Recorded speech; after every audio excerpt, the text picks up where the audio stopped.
Bismillahirrahmanirrahim. Alhamdulillahirabbil alamin. Allahumma shalli ala sayyidina Muhammad wa ala ali sayyidina Muhammad.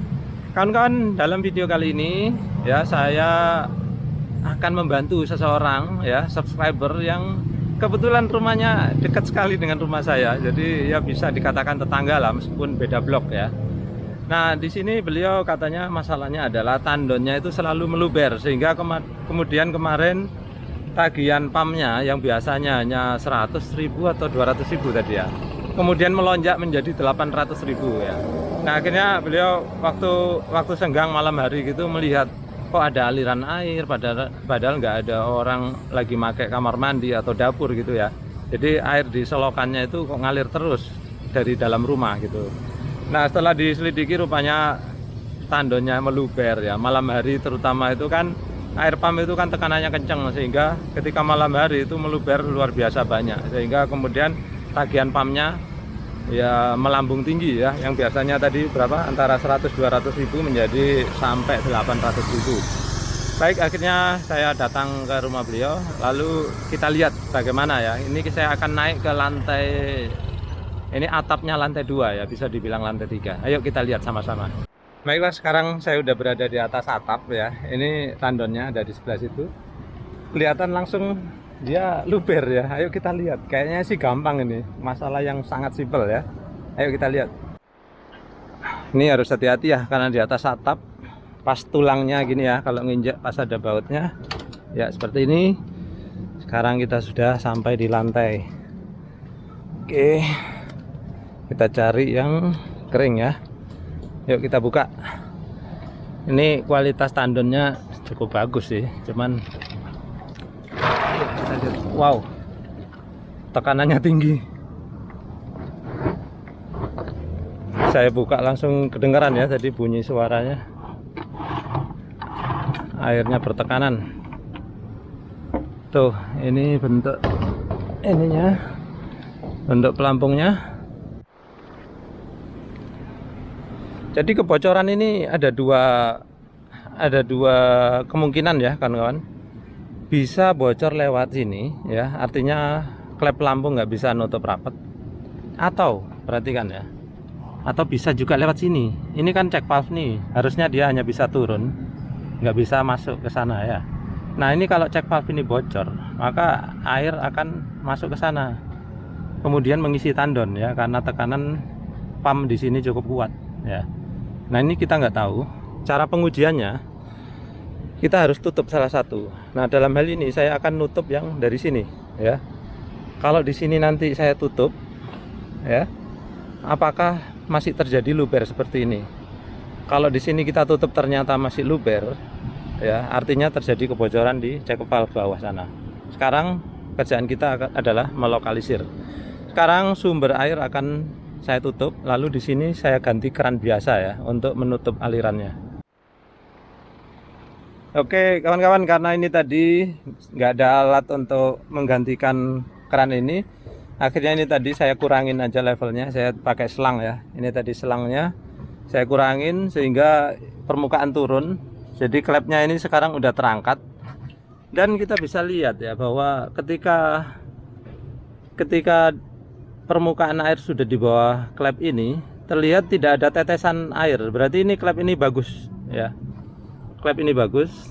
Kita coba ya, kalau ininya kita turunkan, perhatikan pelampungnya kita turunkan. Nah, terjadi tetesan atau semprotan air. Begitu ini terangkat, udah mati sama sekali ya. Berarti masalahnya adalah di check valve ini.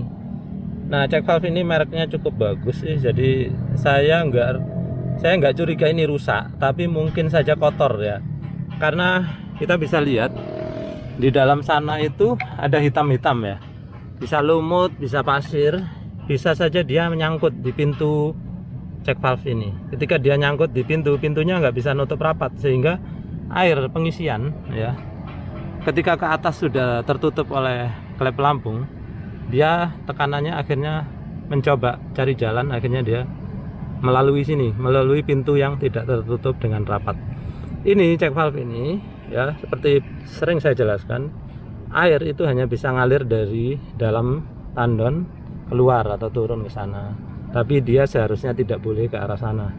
kita bisa lihat ya, biasanya di sini ada tanda panahnya. Kalaupun nggak ada tanda panah, kalian bisa lihat ya, di sini ada porosnya atau asnya. Ini adalah as untuk pintu ya. Ini ditutup dengan baut asnya di sini. Jadi pintunya itu buka seperti ini terus nutup, buka tutup gitu ya. Ketika kedorong air dia akan buka, ketika air dari sana dia akan nutup. Jadi seperti tadi saya bilang, kemungkinan waktu nutup nggak bisa rapat betul karena terganjal kotoran. Jadi itu saja sih saran saya untuk tuan rumah ya. Terus perhatikan bahwa untuk membuka ini perlu dipegang kuat-kuat di sini memakai kunci pipa misalkan ya. Lalu di sini pakai kunci lain, misalkan kunci Inggris atau kunci pas atau kunci ring ya. Karena ini cukup berat bukanya. Kalau di sini nggak ditahan, kalian mungkin akan mematahkan pipa yang di sini. Oh ya, kemudian untuk mengamati dan memastikan bahwa memang terjadi kebocoran dari bawah, ini bisa kita perhatikan ya. Tadi ketika saya coba di sini,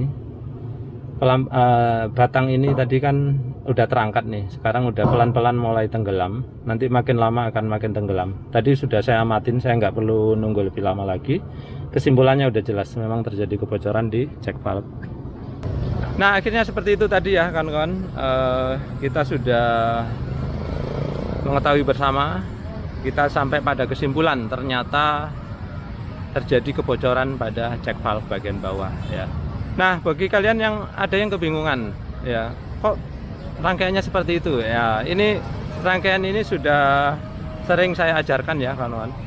Kalau semuanya baik-baik saja, maksudnya cek valve-nya bersih, kemudian klep lampung juga bersih, tentu saja nggak ada cerita tandon luber. Namun kali ini tandon luber ya, karena ya tadi itu penyebabnya bisa jadi ada kotoran yang mengganjal. Tapi bisa juga karena cek valve-nya memang udah rusak ya, kropos atau hal yang lain seperti itu. Jadi intinya kita sudah melokalisir, kita udah tahu masalahnya yaitu di cek valve.